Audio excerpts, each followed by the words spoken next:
কি এখনো তার রং বদলায়নি? পুলিশ কি এখনো সরকারের দোষর হিসাবে কাজ করছে? বাংলাদেশে যদি সাংবিধানিক প্রতিষ্ঠান না হয় তাহলে এই বাংলাদেশের কি সংস্কার করবেন আমরা? আপনারা অন্য সব পুলিশ না, এখানে ছবিতে যে পুলিশকে দেখছেন ইনি আমাকে ধাক্কা দিয়ে আমার পুরুষ কলিগদের গায়ের উপরে ফেলে দিছে এবং সে আমাদের আরো মহিলা কলিগ ছিল তাদের উপরে তাদেরকে আহত করেছে, ধাক্কা মারছে, ফেলে দিচ্ছে, আমাদেরকে লাঞ্ছিত করছে। এখন ওইখানে অনেক মহিলা পুলিশ ছিল, মহিলা প্রশাসনের লোকজন ছিল। আমার কথা হচ্ছে ওনাকে এই ক্ষমতা কে দিয়েছে যে উনি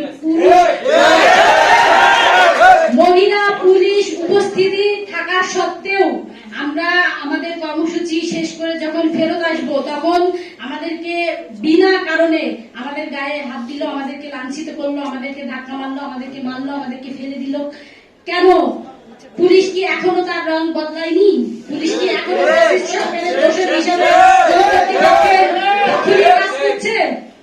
পুলিশ তো আইন শৃঙ্খলা রক্ষা করবে, তাহলে পুলিশকে এই ক্ষমতা কে দিল? কোন কর্তৃপক্ষের অনুমতিতে, কোন কর্তৃপক্ষের শক্তিতে এই পুলিশ এতটা শক্তিশালী হলো যে সে পুরুষ হয়ে মহিলাদের উপরে গায়ে হাত দেয়, মহিলাদেরকে লাঞ্ছিত করে? এতটা ধৃষ্টতা তাকে কে দিল? আমরা তীব্র নিন্দা জানাই।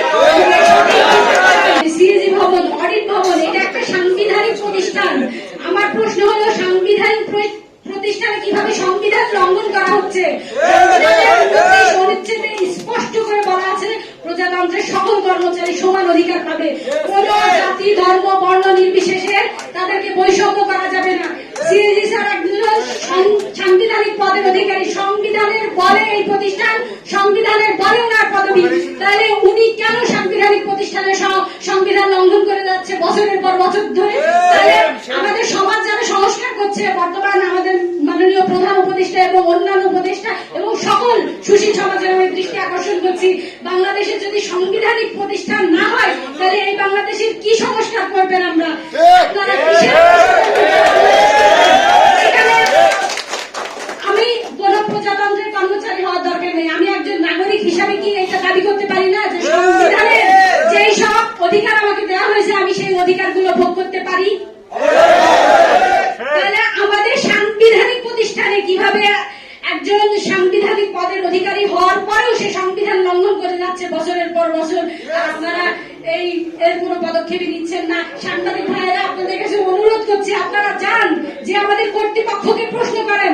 আর অর্থ মন্ত্রণালয় মাননীয় অর্থ সচিবের দৃষ্টি আকর্ষণ করছি, আপনি কি সংবিধানের মধ্যে, আপনি কি মহামান্য আদালতের রায়কে উপেক্ষা করার ক্ষমতা রাখেন? এগুলো কি সবকিছুকে আপনি যে বৃদ্ধাঙ্গুলি দেখিয়ে বারবার একটার পর একটা উল্টাপাল্টা জিও দিচ্ছেন, এই অদৃশ্য ক্ষমতা আপনাকে কে দিয়েছে? সংবিধান কি আপনার জন্য না? আমাদেরকে দেখানো হচ্ছে শৃঙ্খলা, আপিল বিধি, চাকরির বিধিমালা, আমাদেরকে সবুজ দেওয়া হচ্ছে, আমাদেরকে বিভিন্ন ভয় দেখানো হচ্ছে। এখন আমি প্রশ্ন করতে চাই, এগুলো কি সংবিধানের চেয়েও বেশি ইম্পর্টেন্ট? যেখানে সংবিধান লঙ্ঘন করা হচ্ছে, যারা লঙ্ঘন করছে তারা আমাদেরকে এখন চাকরির বিধিমালা দেখায়। আমরা এই 16 বছর ধরে ভয় পেয়ে পেয়ে পেয়ে পেয়ে এই অবস্থায় আসছি, এখন আমাদের দেয়ালে পিঠ থেকে গেছে। আমরা এই আবু সাইদের বাংলায় মুগ্ধর বাংলায়, বৈষম্য মুক্ত বাংলায় আমাদের উপরে এতদিন ধরে যে বৈষম্যের লাঠি চালানো হচ্ছে, এখান থেকে আমরা মুক্তি চাই। আমরা চাই বাংলাদেশের প্রত্যেকটা মানুষ তার সাংবিধানিক অধিকার ভোগ করবে। একই পদে 2 গ্রেড, এটা সংবিধান লঙ্ঘন করা হচ্ছে, এটা মহামান্য আদালতের রায়কে উপেক্ষা করা হচ্ছে, আমাদের বর্তমান আইন উপদেষ্টা জনাব আসিফ নজরুল স্যারের মতামতকে উপেক্ষা করা হচ্ছে। কেন উপেক্ষা করা হচ্ছে? আপনারা তাদেরকে প্রশ্ন করেন, জানতে চান। আমরা এই বৈষম্য অতি দ্রুত এই বৈষম্য থেকে নিরসন চাই।